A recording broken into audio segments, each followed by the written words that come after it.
Good morning, ninth class. Today we have to start exercise 6.1.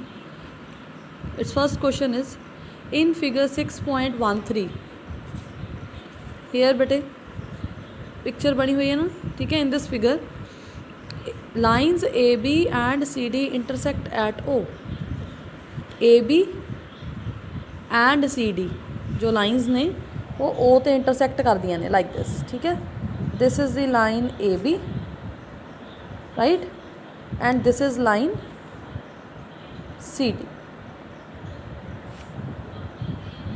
ठीक है, फिर वो की कह रहे हैं if angle AOC plus angle BOE, angle AOC this is the point O and angle BOE is equals to 70 degree. It means BOE बेटे आ बनया हुआ एंगल. ठीक है, दिस इज़ पॉइंट E. वो की कह रहे हैं angle AOC plus angle BOE दोनों एंगल्स ਨੂੰ प्लस करके कितना बन रहा है 70 degree. And angle BOD this angle is of 40 degree. Find angle BOE कला एंगल किन्ने डिग्री का होएगा आ वाला. ठीक है, एंड रिफ्लैक्स एंगल COE दा रिफ्लैक्स मीनस कि COE नूं छड्ड के 360 ਦੇ ਵਿੱਚੋਂ ਮਾਈਨਸ करना है वो किन्ने डिग्री का होएगा. How we will find it. Firstly बेटे angle BOD is equals to angle AOC. Why? Because they are vertically opposite angles. ठीक है, angle BOD is equals to angle AOC. Reason vertically opposite angles. ठीक है, इतों की आ गया बेटे angle AOC is equals to 40 degree. Now further सानू स्टेटमेंट्स की गिवन है. सानू गिवन है कि angle AOC plus angle BOE is equals to 70 degree. और एंगल AOC कितना आ गया बेटे 40 डिग्री. BOE असी फाइंड आउट कर लेने हैं. ठीक है, सो BOE किमें फाइंड करांगे 70 माइनस 40 दैट इज़ 30 डिग्री. ठीक है, सो BOE it means this angle is 30 degree. Further बेटे AOB is a straight line. ठीक है, इट मीन्स कि angle AOC plus angle COE plus angle BOE तीनों एंगल प्लस करके कितने डिग्री के बननगे 180 डिग्री. ठीक है, कहेंगे since AOB is straight line therefore angle AOC plus angle COE plus angle BOE is equals to 180 degree. ठीक है, ना एंगल AOC कितने डिग्री का बेटे 40 डिग्री. COE असी फाइंड करना है. BOE कितने डिग्री का दैट इज़ 30 डिग्री. असी हुणी फाइंड किया है. ठीक है, इज इक्वल्स टू 180 डिग्री.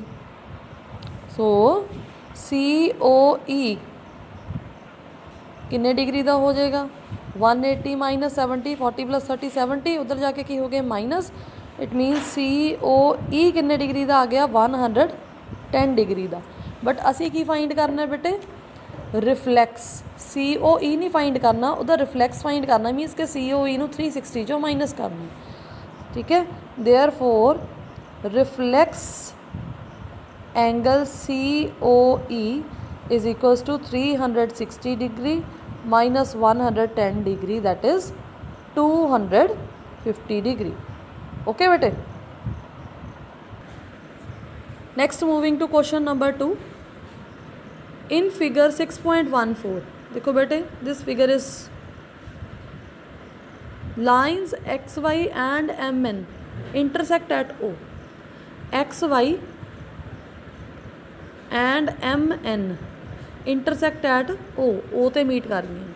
वो की कह रहे हैं if angle POY angle P O Y जो आ वाला एंगल है that is of 90 degree and A ratio B this is A this is B ठीक है ए रेशियो बी इज़ 2:3 ये वाले एंगल्स की रेशियो गिवन है सानू एंगल नहीं गिवन तो असी फाइंड करना है see this angle we have to find how we will find it now बेटे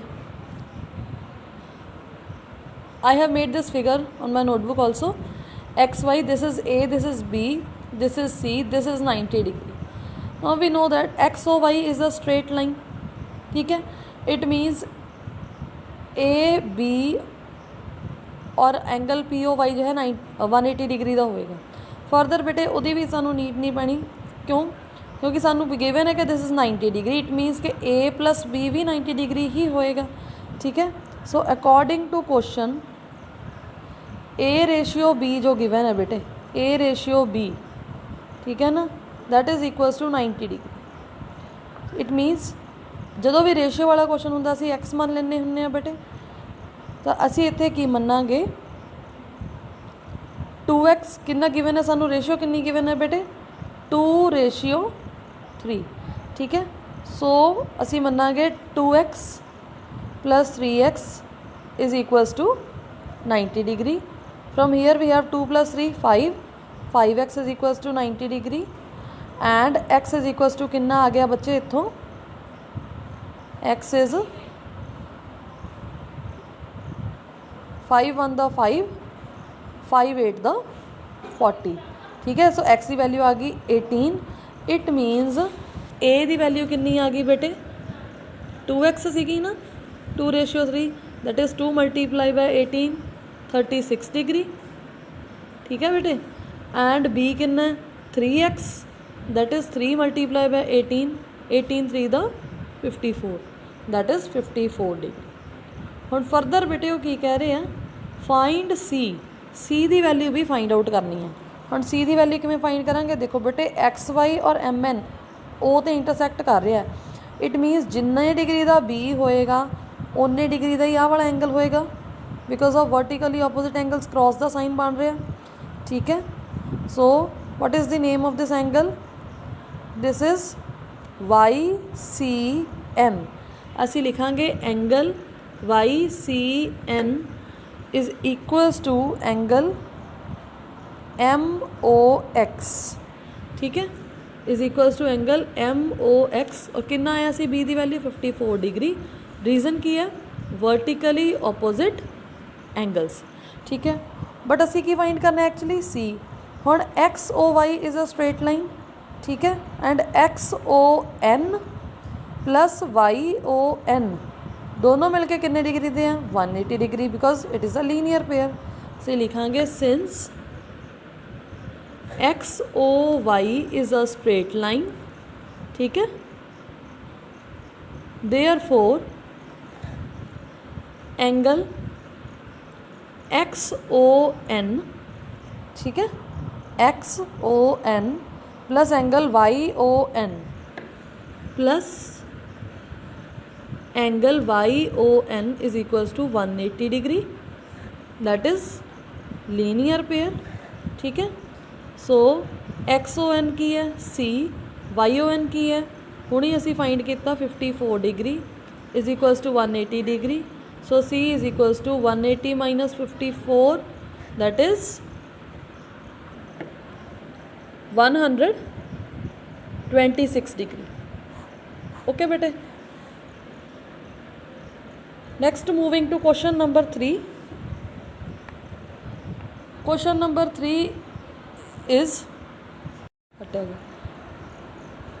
हाँ जी बेटे moving to third question here we have the figure angle P Q R look at this figure बेटे angle P Q R is equals to angle P R Q दोनों angles बेटे given ने equal ने what we have to prove that angle PQS this angle and angle PRT this angle are equal ठीक है बेटे मैं इन्हों numbering कर रही हाँ this is angle 1 this is angle 2 this is angle 3 and this is angle 4 ठीक है बेटे what is given to us सानू की गिवन है कि angle 1 is equals to angle 2, आ वाले दो एंगल्स आपस च इक्वल ने। और असी की प्रूव करना है, असी ये प्रूव करना है कि angle 3 is equals to angle 4। We will use the linear pair. असी कहांगे S Q R is a straight line, ठीक है। प्रूफ दे विच बेटे असी की कहांगे कि S Q R is a straight line. So जे स्ट्रेट लाइन है it means angle 1 plus angle 3 is equals to 180 degree, ठीक है। फर्दर ऑल्सो असी कहांगे कि Q R T is a straight line, ठीक है ना। Q R T is a straight line, it means angle 2 plus angle 4 ये भी 180 डिग्री दे होणगे, ठीक है। रीजन की है बेटे, लीनियर पेयर। इत्थे भी असी की रीजन दिता, linear pair. Now from both of these equations असी की कह सकते हैं, ए भी 180 डिग्री है, ए भी 180 डिग्री है। This implies angle 1 plus angle 3 is equals to angle 2 plus angle 4। But असी कहांगे कि angle 1 is equals to angle 2, वो तो सानू गिवन सी कि दोनों एंगल इक्वल ने। इट मीनस कि मैं एंगल 2 की जगह पर एंगल 1 लिख सकती हाँ। So angle 1 plus angle 3 is equals to angle 1 plus angle 4। So angle 1 बेटे दोनों साइड इक्वलिटी दे कैंसल हो गए and what we get angle 3 is equals to angle 4। आई चीज़ असी प्रूव करनी सी। ओके बेटे, that's all for today, thank you.